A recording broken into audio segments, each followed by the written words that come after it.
Hi, welcome to Manas Shil YouTube channel. Before we start, kindly subscribe to my YouTube channel. Thank you. Let's start the video. If you haven't watched the previous video, I'll link it in the description box, or you can click here. Tensura Volume 20. Chapter 2. Report and Countermeasures. Battle Plan.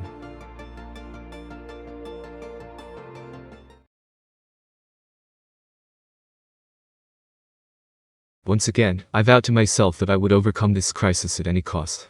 Within 5 minutes of my command to Benimaru, they're all here. Benimaru is in command, and he is a proud commander. Gupta, who had just been recalled from scouting because of the danger, was shivering in his seat. He could have rested, but he has a strong sense of responsibility. By the way, Ranga had already retreated into my shadow. I think he is cute in that way, even though he is a cheater. I hope he will take a good rest after the hardship he has suffered. In fact, Gald is in the emergency room with serious injuries. Although he is no longer seriously injured, he is so worn out that the recovery medicine cannot keep up with his condition, so he is taken to a rarely used recreation facility. Gabel, who was accompanying Gald, was also hospitalized urgently by Shuna's decision. The unexpected pitfall of the recovery medicine is that it makes them look healthy because they are not injured. To a monster, Magicule is equivalent to life force. If it is exhausted, the monster may lose its life. For me, it is not a funny story, because I have been in such a situation many times in naming. I had to force Gabel, who was going to attend the meeting, to take a rest. There was another seriously injured person. Leon. Diablo brought him to the medical facility, and he is in stable condition. Shuna reported that he would wake up soon. As one would expect from a former hero and a current demon lord, the recovery rate of his physical strength seems to be quite fast. I hope he will join the meeting when he wakes up, but I can't force him to do so. Since we cannot afford to wait for Leon's recovery, unfortunately, he did not participate in the meeting this time. The rest of the labyrinthine group is Kumar, Zijin, and Apido. Adalman's group participated in the defense of Lubelius with Xian, and Gadra also joined them. Since the Dragon King team does not participate in such cases, all of them are here. By the way, Hakiru is continuing his training as a guard for the children. Sarah and Grigori also remained in training. Sarah seems to be one of the best, while Grigori seems to be in a good competition with the children. The reason why Hakiru was not invited was so as not to worry the children. Chloe had come to my rescue under the false pretense of being sick, but now she is really down.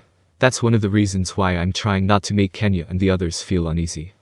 Anyway, I placed them in a safe hierarchy so that they can be safe even if enemies invade the labyrinth, but even so, I can't take any chances. In that sense, Kumara is going to join the children as soon as I finish my message. And there is another reason.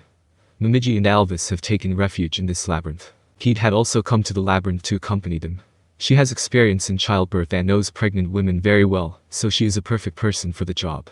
She is here so that Benimaru can concentrate on the battle, and at Keat's strong request, Hakiru has been assigned to guard Benimaru's wives to ensure their safety. So, we have all the members now, but I feel uneasy when there are so few of us.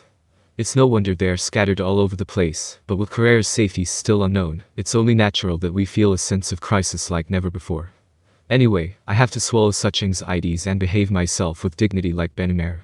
We decided to start a discussion in the conference room adjacent to the control room, so that we would be notified immediately if something happened, while keeping a watchful eye on the situation. I'm going to make a plan on my own, since this is not the time for a leisurely meeting. Unfortunately, the battle is still raging and the ground is shaking. Probably, there are earthquakes in the kingdom of Ingratia. If this continues, it will cause damage not only on a continental scale, but also on a planetary scale. In order to prevent this from happening, I was going to ask for forgiveness for my selfishness this time. The conclusion I came up with was a haphazard, no plan, and reckless plan that Guy and I would go out and do something about it. But since even Seal-san, my reliable partner, couldn't find a great plan, I had no choice but to give up. Thank you all for coming. I greeted the participants, and then I suddenly got down to the main topic. I'm going to deal with Milim. When I announced this, the place became tense. Of course, it's a bad idea for generals to make a move on their own. It's a common thing in our case, but it's still unusual for us to skip even a discussion like this, so everyone must be thinking about it. Kufufufu, then, let me join Rimuru-sama. Diablo offered to do so. No, you're strong, but you can't take it easy on Milim, can you? I'm sure there will be a more suitable opponent. No matter what anyone says, this is a decision. If we were going to fight against Milm or Velzard, we would only be taking more casualties, even if we hit a large number of them. If we are going to fight against that level of fighters, there is no one we can count as our strength. Seal-san agreed with this statement. Seal-san assured that even Benimaru, Zijin, and Diablo would be useless. He said that there was a very high risk of casualties, although it was only a possibility. If they are going to kill Milm, but not if they are going to stop her, it is possible. In that case, I have no choice but to do my best. Then, I call out to Guy who came all the way here. I'm sorry, but I need Guy's company. Oh? Guy stared at me, but I was not intimidated by that. Compared to going to the dangerous mediation alone, it was much better to convince Guy here. After all, Guy-san is the leader of the 8 stars, right? As a newcomer, I thought I had no choice but to ask my senior members who I can rely on to go to the meeting. The plan was to encourage Guy and get him involved. It seems to increase the probability of success, and I hope he will forgive me. Guy, however, interrupted me with a grim look on his face. You called me up and now you want me to help you. You've got some nerve, you know that. No, I'm a chicken, that's why I want Guy to help me. No kidding, please be serious. Here, I bowed my head and asked him to help me, so that he would know how I really felt. Seeing this, Guy's attitude changes. Then he started to talk to me in a serious tone. Do you understand? I understand that you are worried about Milm and the others, but... Guy seemed to have come to the same conclusion as Seal-san. Rather than mediating the battle between Milm and Velzard, Guy seems to have come to the same conclusion as Seal-san. The more I think about it, the more depressing it becomes, but I can't shake the conclusion that we should do what we can for now. You are talking about the possibility of Ivorage being unleashed. I'm worried about that too, but if this world is destroyed before that happens, it's over anyway.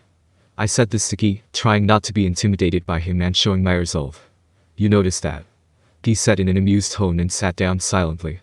He seemed to have decided to wait for my reaction for the time being. I take advantage of this and proceed with my story.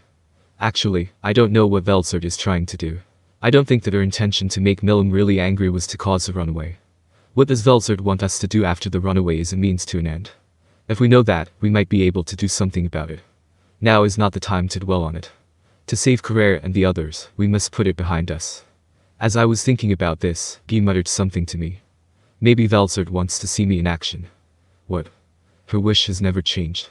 She wants to prove she's better than me in a real fight. What? I looked at Guy wondering what he was going to say all of a sudden, but he looked very serious. Apparently, he meant what he said. Guy looked uncomfortable, saying, that's why I didn't want to deal with it. I can't believe that the world is about to be destroyed by such a lover's quarrel. I was disgusted, but I couldn't leave it at that. Even if it's true, the planet will be shattered if they keep fighting. We have to stop them. They want us here, don't they? If we don't, Feldway's plan will fail, and isn't that the best thing to do? Guy says that the planet is created by Veldanava's power and will not shatter. However, the power of Milm is still rising, and if the star is left unattended, it will be contaminated by the Magicule. Still, we should be glad that the star is not shattered. It is natural to think that magic like Carrera's is not something that should be invoked on the planet. It is precisely because it was on this world that it was able to withstand such a drastic power. Otherwise, the Earth's axis would have been distorted even if we were lucky. Guy's argument makes sense when he explains it like that. If we join in the war, it would be just as Feldway wanted, and we might end up calling Ivorage out. Guy's decision was right if he wanted to avoid such a risk. But, however, I almost nodded my head, but that option was long gone. Unfortunately, Carrera and the others have been turned into ice sculptures, too, and we can't just leave them there. Carrera is not the only one. If we don't rescue Freesand, Carrion, and the others who fought there, we will never be able to live in a world where we can all laugh together. That's why my resolve is unshakable. Damn it. I get it. I'll go along with you. Guy said, and got up like that. You know, if we get too serious, the area contaminated by Magicule will increase. You have to be careful, okay? That's my line. You've already done it once. I know. I can't help you this time, so don't do anything rash. Ramrus said to me, I'm worried about you alone, but I don't know what to think. But then again, I'm not qualified to be a big talker either. It's kind of funny to me that I have no plan so far, but I can't help it. It was time to be strong. And I've been in the same situation many times before. So, it's just me and Guy who are going to stop Milm. I would like you all to defend the base and respond to requests for help from other countries. Some of them may be dissatisfied with the fact that we are only communicating a decision this time. However, this is the best solution that we have decided after consulting with Seal-san. Rimuru-sama, I would still like to join you even if it is only me. No. I turned down Diablo's proposal, unhesitatingly. Diablo seemed to be able to handle our fight. But I turned him down because I wanted him to stay behind in case of any unforeseen circumstances. It seems that Feldway's goal is not only to revive Iverge. I think Dagril's attack on Luminous is a diversion so that he can use our forces as a diversion. You, Benimaru, and Zijin are the only ones who can take care of me after I'm stuck. Diablo is a good man, but that's why we want him to stay. Not only Feldway, but also the bug demon Lord Zolanis still remains. As long as the labyrinth is safe, we will not be defeated in the true sense of the word. I felt uneasy if all three of us had to stay here. Benimaru had the important role of commanding the team. Zijin was trusted as the guardian of the labyrinth. Benimaru's command and Zijin's strength, combined with the environment of the labyrinth, would surely be able to withstand an opponent like Zolanis. In addition, with Diablo's uncanny ability to respond, I was inclined to believe that they would be able to cope, even if the enemy launched an all-out attack on the labyrinth. Thus, I forced the three of them to agree. And Vildor. Vildor-san is really the last resort. Vildor seemed dissatisfied that I did not call his by name, but he nodded his head in satisfaction when he heard what I said. I have to tell you again and again that if Vildor is safe, I can come back to life. I don't want to try it, but there is a big difference between having insurance and not having insurance. I've shut down the opposition with my own prejudice, so I've decided to go out as soon as I can. The more time I take, the slower my decision will be, and I'll leave the rest to Vildor. I'm counting on you, Vildor. Yes, I'll leave it to you. Seeing Vildor nodding his head, I felt very confident. Ramrus jumped on me. Rimuru, take care of Milm. Yes, I'll take care of her. To reassure the anxious Ramrus, I promised to bring Milm back to her senses with a smile. I hope my voice will reach Milm, the strongest demon lord in the world, because no half measures will work against her.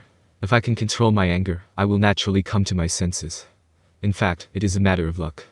It is a prerequisite that Guy will be able to control Velzard.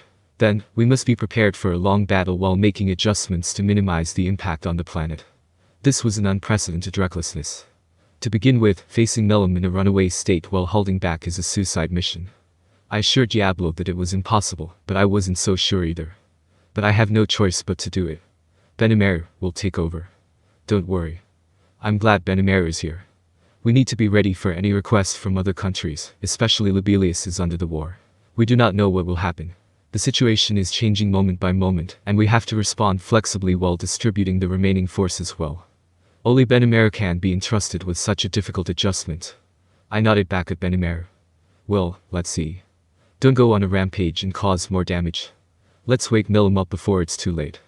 With everyone's anxious eyes on us and too much expectation on our shoulders, Guy and I left the place.